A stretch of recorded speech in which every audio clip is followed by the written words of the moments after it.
Hello, car enthusiasts. Imagine this. A vehicle born on the battlefield. Yet today it sits in the garages of the world's richest people. You can spot it crawling through mud or rolling down a red carpet.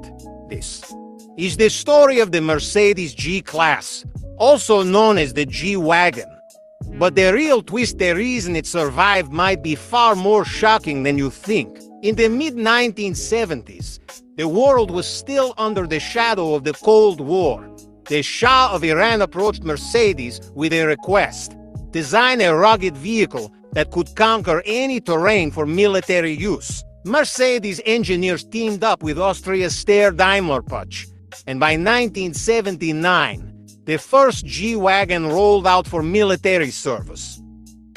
Steel ladder frame chassis, flat panels, upright windows, its design was so simple and functional it practically said, "I don't follow trends, I wait for them." At the time, no one imagined this boxy machine would one day become a status symbol in Hollywood. But change was coming. By the 1980s, a civilian version hit the market. At first, it was used on farms, in mountain villages, and by police forces. But word of its toughness spread quickly. Mercedes began adding not just powerful engines, but luxury touches, leather seats, with trim turning it into both an off-road warrior and a city prestige icon. In the 1990s, the G-Wagen started showing up in rap videos, Hollywood films, and the driveways of celebrities. Arnold Schwarzenegger, Pope John Paul II, even royal families all wanted one. But the real boom was yet to come. In 2005, Mercedes considered ending G-Wagen production. The reasons? Poor aerodynamics, high manufacturing costs, and a body style that didn't fit modern SUV trends. Then, the uproar began. Fans, celebrities, collectors, and military clients launched petitions, wrote thousands of letters, and even organized Save the G rallies. Mercedes backed down.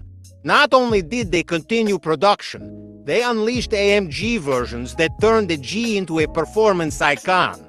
The 500 horsepower G63 AMG no longer just a beast off-road, but a missile on the highway. And from that moment on, the G-Class wasn't just legendary, it was a cult. In 2018, Mercedes completely redesigned the G-Class.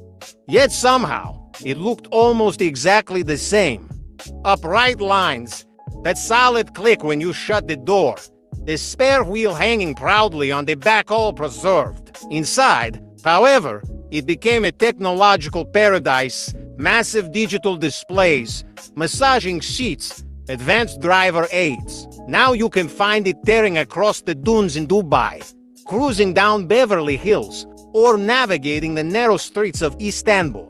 On the trails, it's still unmatched. In the city, it's a statement. Owning a G-Wagen isn't just about having a car, it's a lifestyle. Today, the Mercedes G-Class is one of the few vehicles to survive over 40 years with the same basic design. It's still hand-assembled in the very same factory in Graz, Austria. And here's the twist. The man who first requested it, the Shah of Iran, never owned one overthrown before the G-Wagen's civilian debut. Yet, he unknowingly gave birth to one of the most iconic automotive legends in history. So, what do you think? Is a car's true power in its engine? Or in its survival story? For over 40 years, from battlefields to city streets, the Mercedes G-Class has been more than just a machine. If you enjoyed this journey, hit that like button, subscribe for more legendary car stories, and tell us in the comments, where would you take a G-Wagen first?